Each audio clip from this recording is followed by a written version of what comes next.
swell. So, who's gonna lead this? Chris? Throw it back to me. Well, I think I don't know. Have you talked to Nate at all this morning? I did, and he's planning on attending, but I don't see his box here. He's at the Yeah, site. I think initially it was set up as not a Teams meeting, so maybe he just needs to refresh, and we'll be joining us. Well, I So know he was gonna run off and rent a mixer, so they were gonna set okay, the piers, but okay. he might be en route. I don't know. Well, So Bruce, we, I like your shirt there. It's very similar to I was mine. fixing to tell you I appreciate your choice of shirts today. Yeah, Great minds think alike, as they say. absolutely. Um, so I guess a little background here. We are building a small ADU, accessory dwelling unit, on a property here in Brown Deer, Wisconsin, which is a village just outside of Milwaukee. It's going to be a passive rated house. So Juanita is spearheading a lot of that, and so it's going to be super energy efficient, and of course, want to be low VOCs and a nice healthy home. Um, so the house is about 1,000 square feet. We're under construction. We started a little bit ago, and through a sequence of events, we have a slab board that had issues. It ended up blistering due to the finishing process of it. The intent was always to do a polished slab. So when I had called just the Prosoco hotline, I talked to a lady there, and she said to use the polish densifier, blended densifier, which goes down after 200 as 200 grit, basically. 100 or 200, depending on what you're trying to do in your concrete. Sounds like this one, we might do it a little sooner if you have a challenge slab. Probably want to load it up with densifier. Otherwise, you might be cutting more and could have uneven aggregate. And some people, that gets beyond acceptable character. If you have patches of uneven aggregate, and when slab kind of goes south on the placement person, you will have little humps of aggregate near the surface once you start cutting. So open it up and densify early. Doesn't hurt. Otherwise, you can have too much stock removal. Okay. Well, and so what we ended up doing is taking a really heavy duty grinder and basically just ripping that whole top off. Oh, okay. So you are down to, you got some aggregate showing. Yes, yeah, and we're perfectly fine, to see that, and I think it actually looks pretty great too. So we have cut it down.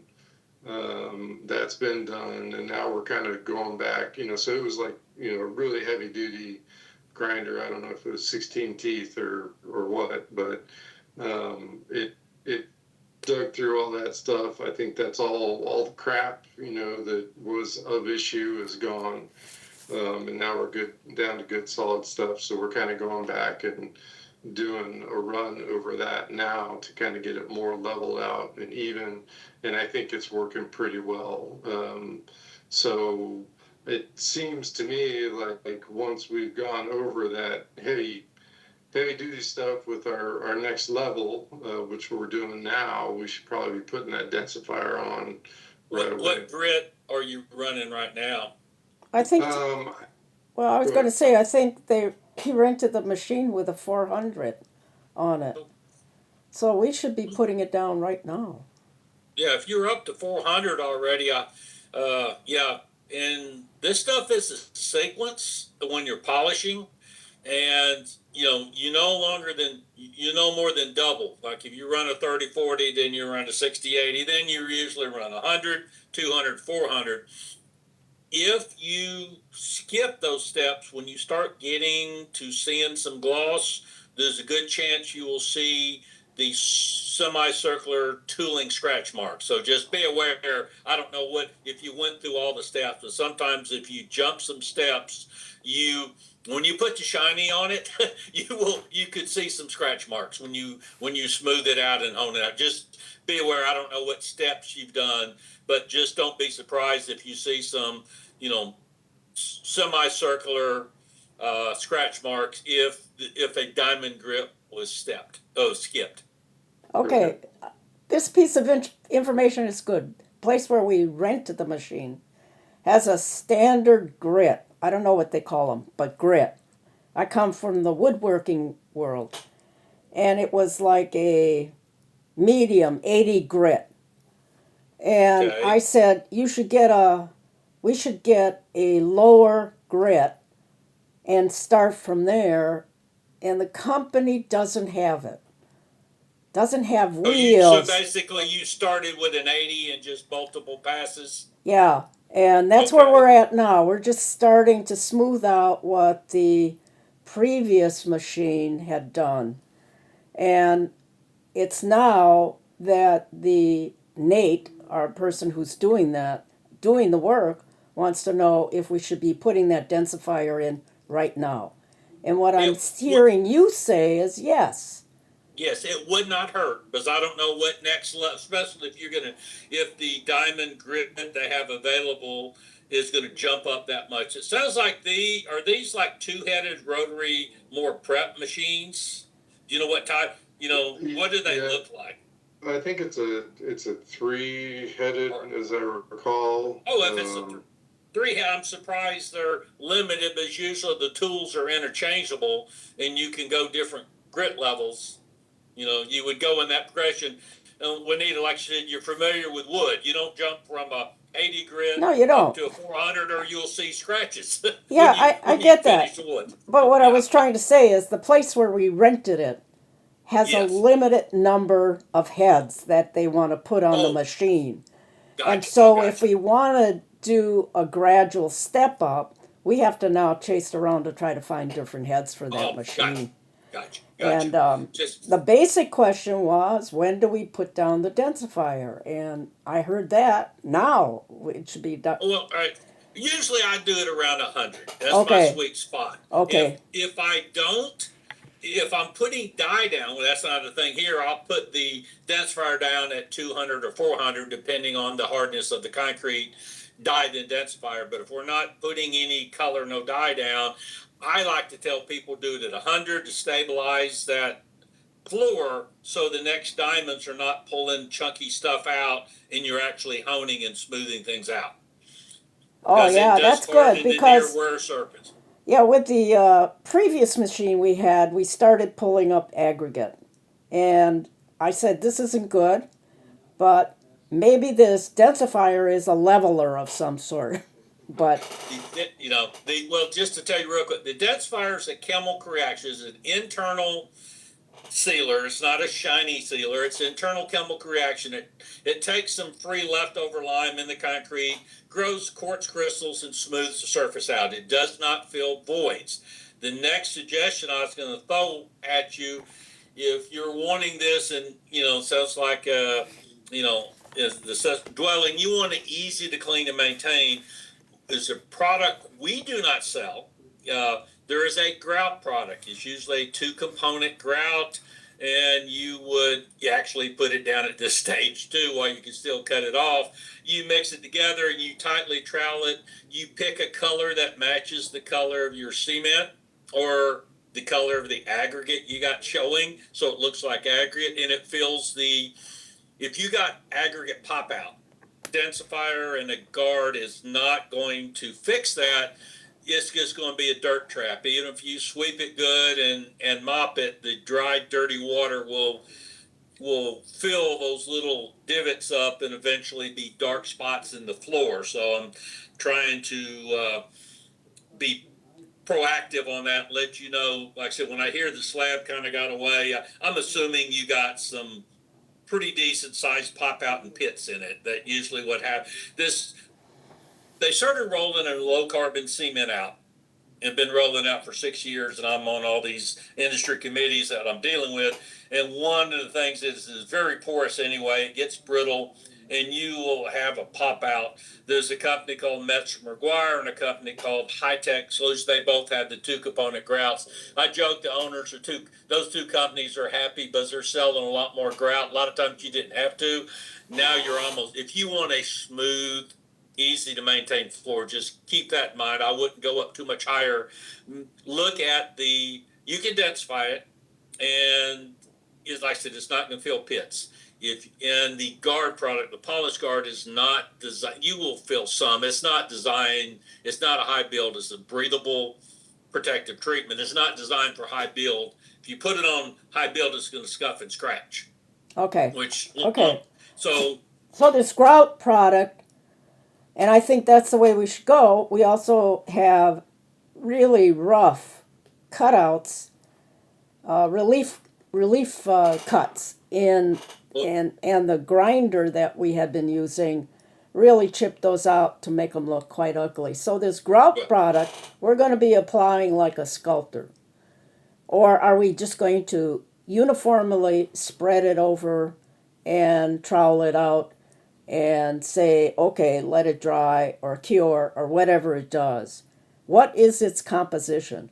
It is a polyurea epoxy type product. 2-component, you put them together, you got a pot life of 15 minutes. You mix it up in the quart cup, pour it out, take a hand trowel, and trowel it down like you're troweling real as tight as you can, like you're putting a floor adhesive down that you pull it tight. And whatever distributor that you're buying our stuff from probably would have access to some sort of a grout. Like I said, High Tech and Metro McGuire are the two name brands. I think Euclid has one, a few, but I'm real familiar with the Metro McGuire product, and it's called SRG, Surface Refining Grout. Like I said, you mix it up to part A, part B, stir it, and then you pour it out and trowel it. Somebody knows what they're doing, can do a stand-up trowel most of the body, but you got to work small areas. But you do the whole floor. The other thing I was going to tell you with this new low-carbon cement, the early entry saw cuts, when they come in there to cut the control joints, you get a very ragged edge. That's exactly what we got. Yeah, and this stuff is more brittle. No, that's a whole different product. There is the same product. Metzger makes a joint filler that's stretchable that fills the holes. They are designed to go in there, and you have to use what they call a clean out saw, which is you go in there and run another saw blade in there, put it at a little bit wider blade, a little bit of an angle, and you clean all the edges from all the construction, dust, dirt, whatever tracked in there. And they got, these small area like this, you would use a caulking gun is the big wide one that has two cartridges, and you squeeze it in. You let it sit an hour, and you take one of those 8-inch floor blades you can get at Lowe's or Home Depot, Menards, wherever you got in your area, and you scrape that overflow off. I mean, that's a short thing of it, but a little more detailed than that. And that fills your joints. If you don't fill those joints with a joint filler, they are going to be a source of breaking off. But this concrete is more brittle, it will continue breaking, and it will be a source of dirt and stuff every time you mop or sweep. It's get in there, and really, it's not a help. Mold and all sorts of stuff can grow in that, and that's usually not an environment you want in a house. That's really exciting. But what we also don't want are the word urea, I said, oh, that's not good, because that doesn't meet the EPA volatile compound standard. So yes, it is used in all the Amazon's, Facebook, Metas. They use that in them. It meets their there's safe emissions, but it's not, it's a two-component product. There's no really emissions. It's a chemical reaction. It hardens up. You don't have a bunch of emissions coming out of it. Okay, that's what's important. And I was going to Yeah, say at the end, if they do have their VOCs are too high, and I think we have to. This is going to be a certified passive house, and so we right. have all these standards we have to meet. So if it Uh, gets to be too high, are your products going to seal that surface so no VOCs come off of it? yeah, our products they're water-based. I mean, they're both water-based products. I mean, there is negligible VOCs coming off the polish guard. It's got a little of ammonia or something, that's going to Yeah, evaporate down right. beside I the get water. it. I get it. I Yeah, see your standards on the sheets that get distributed with the product. yeah. But what I ask is, will those products seal the surface of what we put on now to fix what we got? The polish, if you get it smooth enough, yes. The polish guard can be put on a little thicker. Instead of 2 coats, you put 3 and figure the first one is a primer coat. It's going to suck into it, but you don't slather it on thick. If you got a couple little dimples in there, that's what you got. Your only other option on that is put a full film forming sealer. We have Satin Guard WB, which is a 25% solids water based acrylic. I'm not a big. You're no longer polished concrete, but polished concrete is supposed to be breathable. If you don't have a good functional vapor barrier underneath the thing, then you can get more moisture drive will pop any coating off. So We uh, have I, we have Stego wrap. oh, so you got Stego wrap? Yeah, Yeah. Did they use Stego tape on the seams? of course they That's did. the Of course they Okay, I want did. to make sure. Come It's on. amazing the amount of jobs I've been on. They don't want to spend $200 a roll for Stego tape, and they will use Gorilla duct tape. And I tell No, them, no, silly no, no, rabbit, no, that no. is going to fail. That's not a sealing product. And then we have No. air dam around our penetrations. Well, you should be good then. The polish guard, you try it. If it doesn't look the way you want it, it is our Satin Guard WB. We named it, it's still shiny. We named it Satin Guard because we also sell it for the burnished block industry. At the factory, they spray it on their exposed, not burnished, but their split face blocks. So it's not shiny on that, but on a smooth floor, it will be shiny. If you decide the polish guard is not enough, you can put a coat of H film former on it. You're no longer truly polished concrete. You're sealed concrete that looks like polished concrete at that point. If you go beyond a breathable guard, if you go to any kind of coating, it's no longer breathable. Oh, that's fine. We don't care. Do we? Okay. Chris, do we care? No, I think we're good. Yeah, okay. Okay. Okay. So, could you send us a list of products you just mentioned? Yes. Okay, great. Somebody send me a contact info, and I will. Okay, I great. will send. Great. And I want to introduce our carpenter who's doing all the work, and he's the one who had the questions. Nate, Good morning. meet Bruce. Hey guys, sorry I'm late. I couldn't log on. Yeah, okay. You take over now. We talked through the whole project. Now you ask your questions, and All right. we're putting the densifier down soon. We are? Yeah. I like to do it after 100 grit. I don't know, a little confusing on what grits you've run so far. I don't like to go too high because you want to start stabilizing that concrete, or you will continue, especially with this new low carbon cement that tends to be brittle, you will continue chunking out aggregate and having more pinholes in there than is aesthetically pleasing and acceptable. Sure. So right now this top coat that failed, I scarified it off, so we're down. We fractured maybe 16th to 8th inch off the whole thing, and now I'm going back through with a polishing or a grinding plate that's 30 to 40. Okay, you're doing the 30-40. That's good. If you scarified, you need to do that to smooth that out.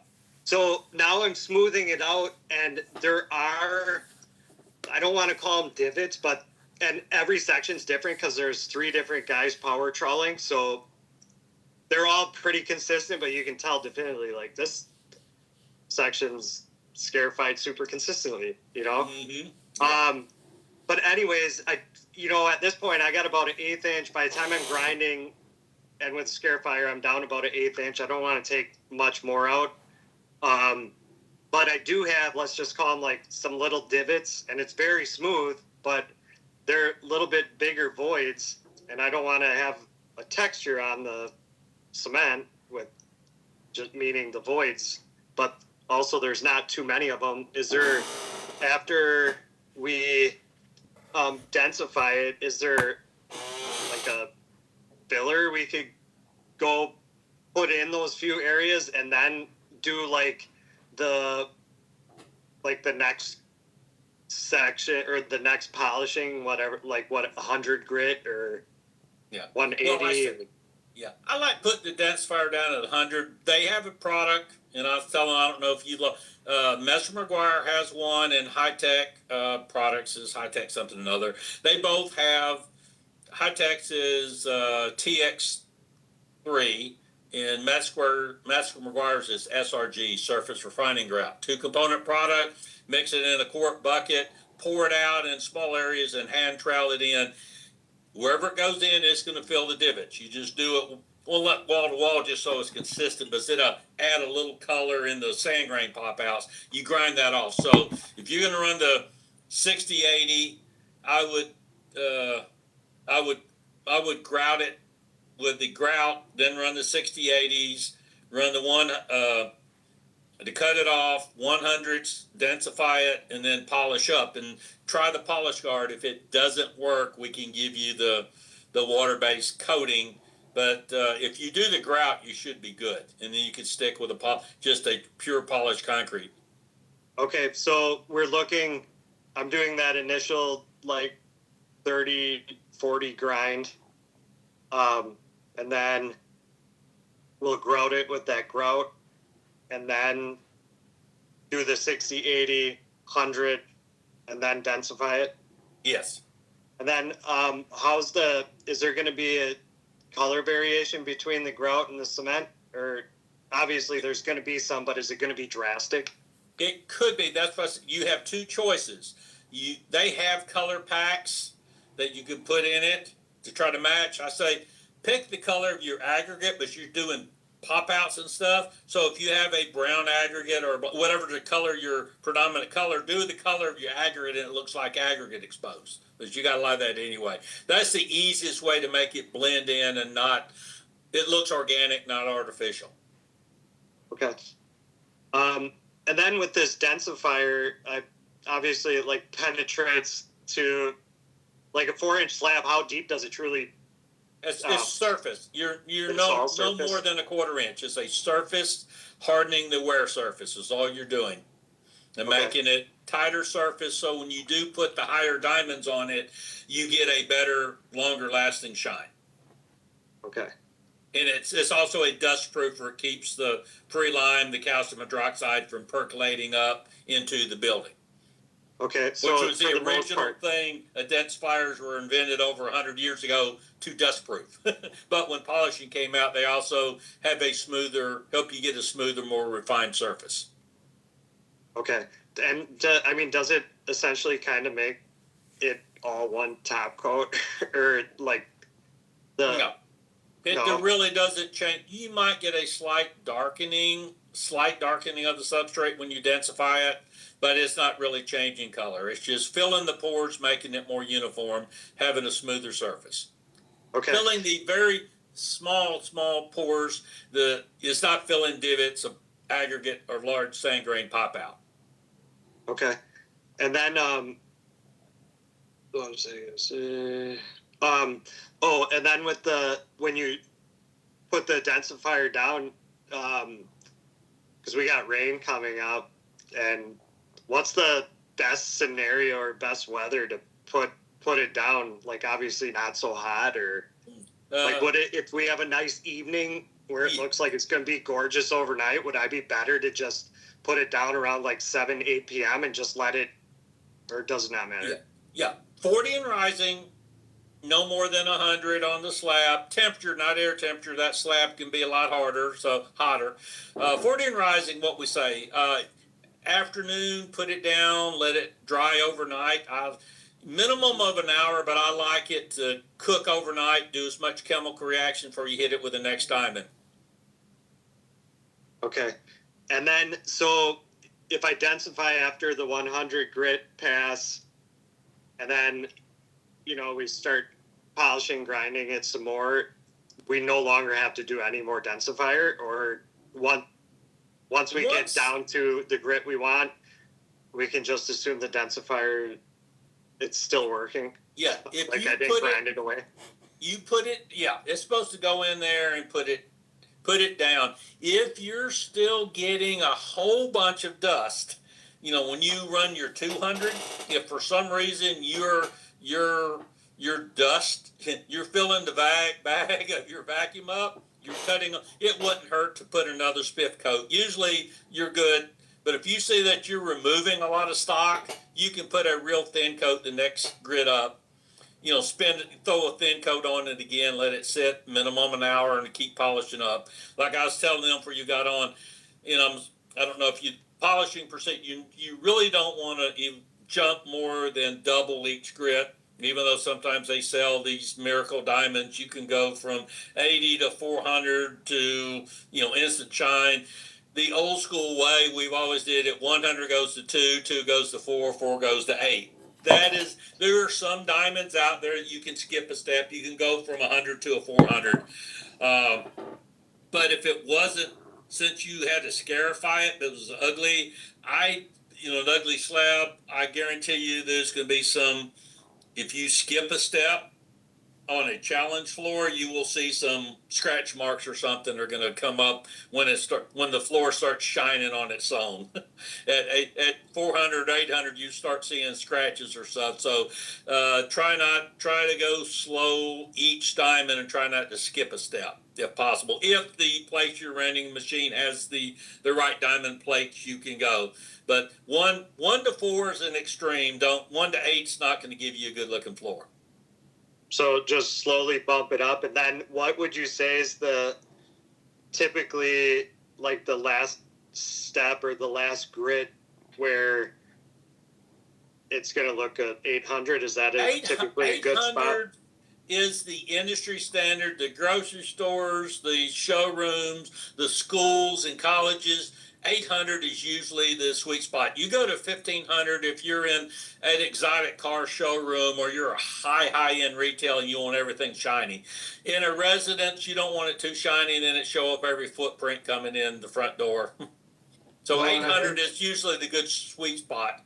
Well, I think we're also worried about slips as well. So 800 is the top end. Then you start losing some of your slip resistance if you get above 800. That's why all the stores stop at 800. Like I said, the Walmarts, the Krogers, whatever, the grocery stores you got in that area, they went to polished concrete not because they thought it was cool. They went with it because their loss prevention people said we're going to have less slip and fall lawsuits without putting a bunch of wax on the floor.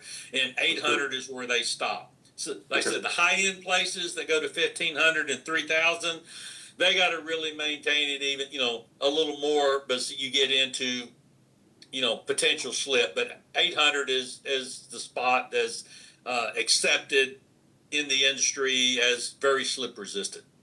Okay, good to know. And so once we get to that level, that's when we're doing the polish guard, right? Yes. And then we can either burnish that in further or just put it on and let it be. Walk away. If you're not going for high gloss, put your polish guard. If you don't have any application marks and streaks, you don't have to buff it. If you got any streaks where you got a little dust, come in there, you still got some sheetrock, something, you got some dust getting underneath your microfiber applicator, just run a buffer on it. They can have, you can use a high-speed electric 800 diamond pad, or just a soft pad to buff out any minor streaks if you got any. Okay. But if you got it down without any streaks, and the streaks usually come from dirt will come out of the saw joints if you don't fill them around the edge of the wall. If you don't get streaks, just walk away. Okay. If you're happy with the shine you have. So yeah, and then, sorry, go Chris. No, I guess my question then is, so right now we don't have any framing up. It's a flat slab. That, so I guess we could either go to the level of doing it all now, protect the slab, and then put the walls up, or does it make sense to do some of this final work once the walls are up? Obviously, it's a free slab, a lot easier to work as it is now than with the walls. What's your advice on that? The best case is to go up to probably 400. Once you put the guard as an interior product, I guarantee you, even if you put protection down, waters get underneath it and everything, and that's usually not good. I would go to get the densifier down, polish up to 400. That tightens the floor, and then come back after it's in the dry. You can do it before the sheetrock and all that goes up. Then run the 800, put the polish guard down, put ram board, builder's board, or something on it. Once it's in the dry, and I'm not worried about wind-driven rain coming in an open window or an open doorway, then you should be pretty good. That's what we try to push on these jobs, is it never fails. Oh, yes, we're in the dry on these schools, and the air conditioner unit's not installed, and then it rains and you have puddles of water. It's not designed for standing water over a long weekend. Okay. You'll have Makes to scrub sense. it out and reapply, more guard, as it's not designed for standing water like that. Okay. And then what's the best applicator with this, like a pump sprayer? And Pump up sprayer, you don't have to have a fancy sprayer. Just, you don't want a fan tip. You want the conical tip. Like I go down, I do demos all the time. I go down to the Menards, Lowe's, Home Depot, and get the Roundup brand bug sprayer, but they used to have a little brass tip. I can make a nice and I would use it. But any sprayer, you just don't want a fan tip, but you'll get lines. You can't microfiber them out. That will become the art in the floor if you use a fan tip that's halfway clogged and you have those outer lines with strong stuff, especially if the floor is very very absorbent. So nice conical tip, and the microfiber applicator. They're usually 18 inches wide, 5 inch, long, and 3 to 5 inches wide. We have them on our website. We like the 5 inch wide ones, but the 3.5 inch wide ones will tend to drag on the concrete and flip over and cause irritation to the applicator. But a janitorial supply place would have the flat applicator heads, or the distributor where you get products should have one of those. That's for polished concrete, everybody has applicator handles and pads now. But you want to use that. Don't use any kind of mop or anything. You want the flat, 3 by 18 or 5 by 18, flat applicator head. Okay, and microfiber. That sounds good. And then I'm just curious, but with the different stain colors, when do you introduce a color if you wanted to do a color? Before densifier or after? After before densifier. So that's why you would say the concrete's pretty hard. You go to 200 dye and densify. If it's soft concrete and you're removing stock with a 400 diamond, then you dye and densify at 400, but the dye could be cut off, and you could, on high spots, you could have some bald spots in the concrete if your concrete's too soft. But usually, this sounds like this is going to be harder concrete. You're going to put it down. You're going to dye and densify at 200 versus the 100. Now, what I might do on that, if I'm worried about the concrete, I might densify before the 60/80. I would, densify early and cut it off. That also, if you know you can put dye, you might put a thin coater. That's an option to stabilize the concrete too.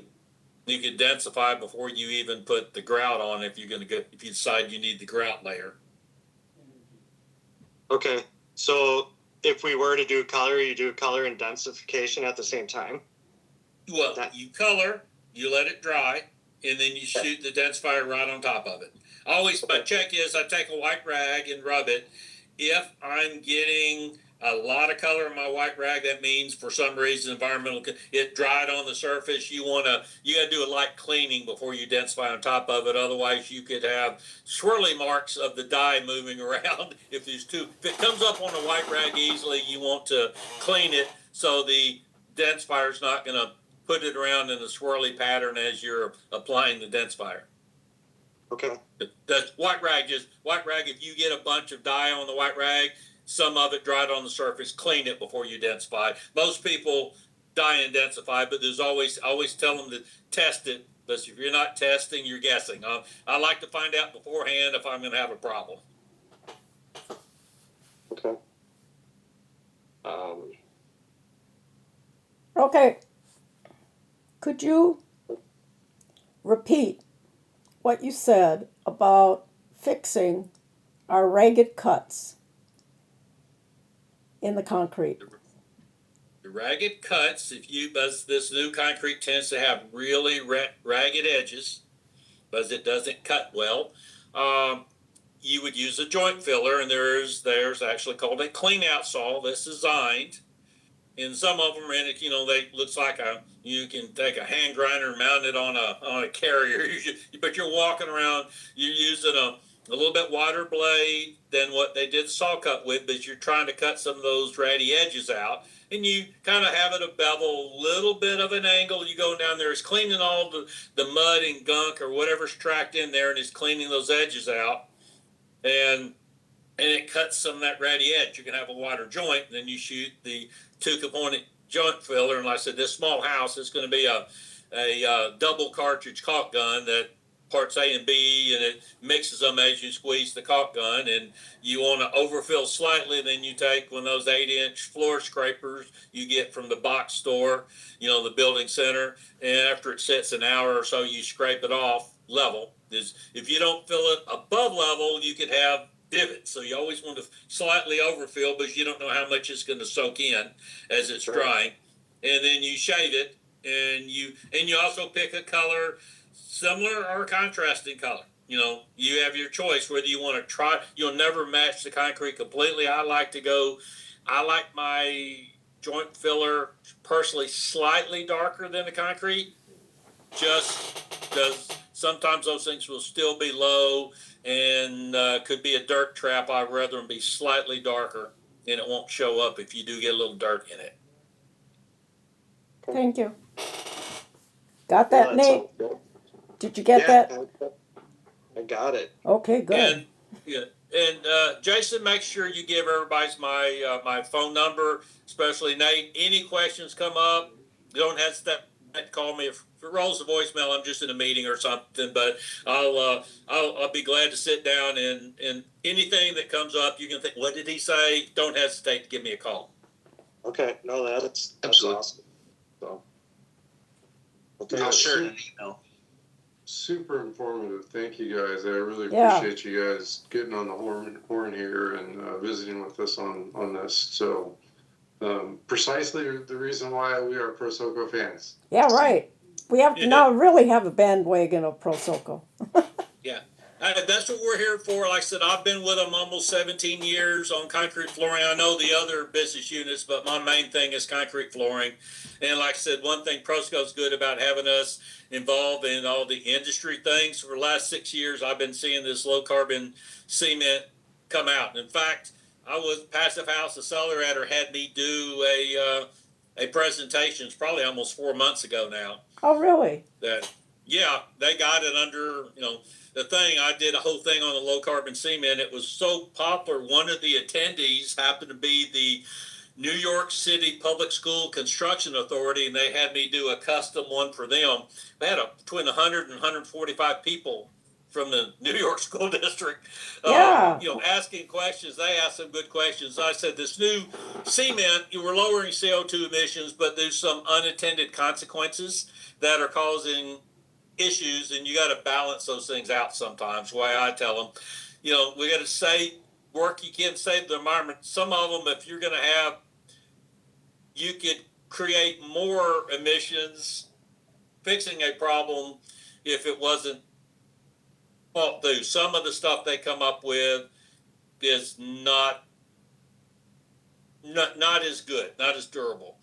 Good example, last year or so, and I bookmarked it, but I didn't print it, and now it's going away. An Indiana state senator or congressman said the Type 1L, which is the new initial low carbon cement, said it's running our highway budget. In 2025, the first quarter, they spent the whole year's budget on repairing the concrete highways because it wasn't lasting. And how much more emissions are you losing chiseling out and repouring, and all the cars in line with the guy with the stop sign up sitting there idling. And then the Amazon warehouses, when they first came out, these big 3 and 4 million square foot distribution centers. Of course, they call it fulfillment centers. I got all in trouble. I called it a distribution center. But the little robot wheels were wearing cattle trails. In fact, where the robot would go and turn to lift up, they had to embed like 1 foot at each of the 4 wheels, 1 foot stainless steel plates embedded in the floor because they were drilling divots where they stopped and turned. Wow. But the durability. Now they're adjusting that. That's when it first came out, and what their fix was to put a lot of other stuff in it to make it harder, quicker. But now we get into the brittleness, and you get the joints rattling and things. It gets away from the concrete placement contractors, and you have a less quality floor to deal with, which you're spending more time and money to make it acceptable for its purpose. That's good to know. Really good to know. But any questions on that end? I'm fluent on that. I'm 6 weeks of my 48 work weeks. I'm at American Concrete Institute committees twice a year, ASTM twice a year, and the American Society of Concrete Contractors. So twice a week for all those, and every meeting is something new, some new. They call them man-made pozzolans, but most of the time it sounds better than industrial waste.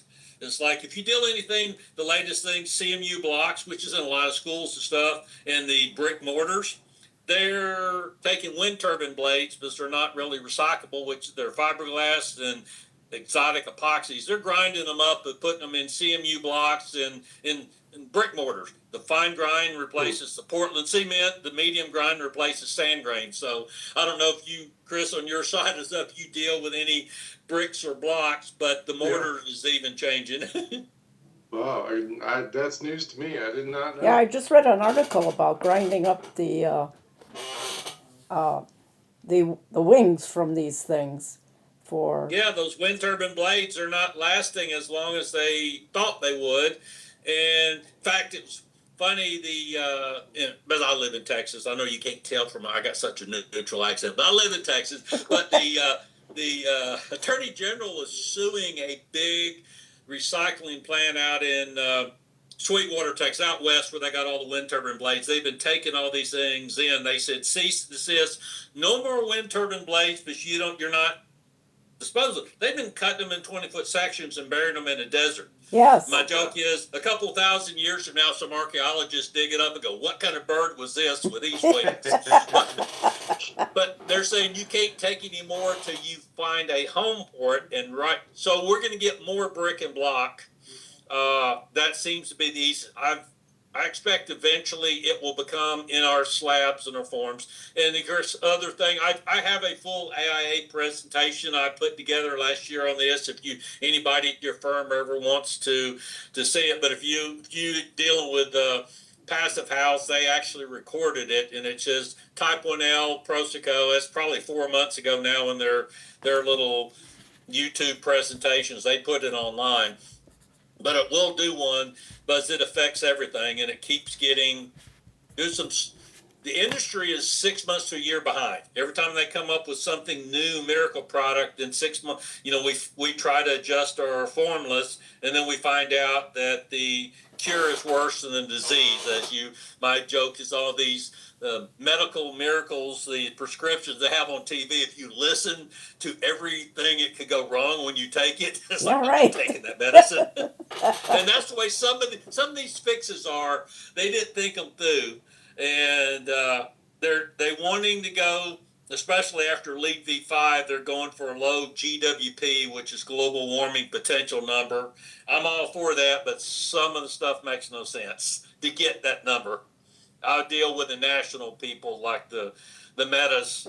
I mean, that number is all that counts. And we had to do tests and show you can't get that number this way. You're not going to be happy with your slab.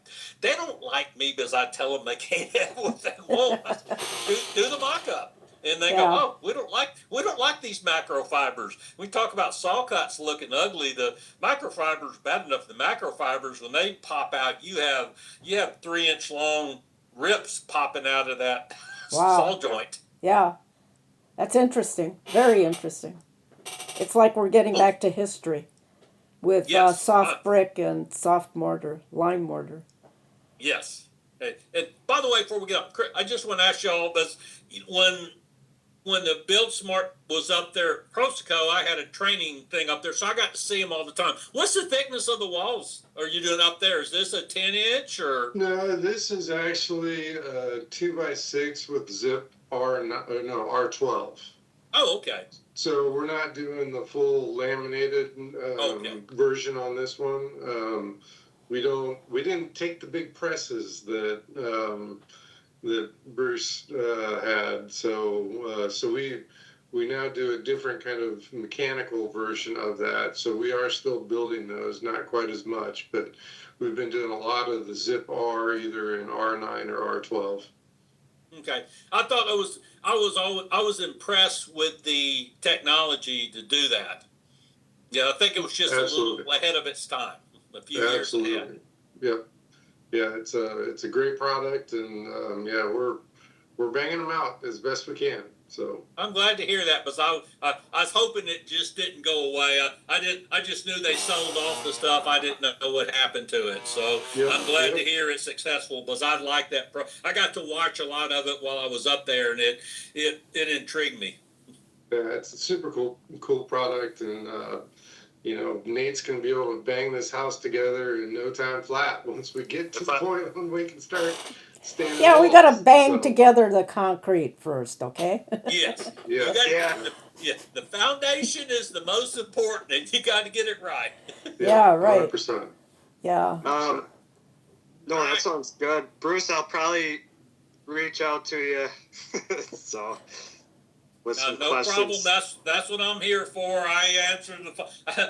Even though I'm based in Texas, since I'm kind of the guru on this stuff, I get calls from New York to Hawaii and everything in between on this new concrete. And like I said, Prosco is trying to be a good steward and help the industry and let me. Like I said, I'm sitting around in some downtown convention center hotel, which is not cheap, for 6 weeks at a time. Good grief. Feel like I'm back in college. I'm in one lecture hall, and I either have 5 minutes or an hour before my next lecture hall. Okay. Perfect. It's awesome. So- All right. Well, it's nice meeting everybody. And once again, I'm serious. Don't hesitate to call me with any questions. Okay. All right. We got Thanks, Have a guys. great day. it. Thanks a lot. Thank you, everyone. Thanks Bye-bye. a lot. Bye.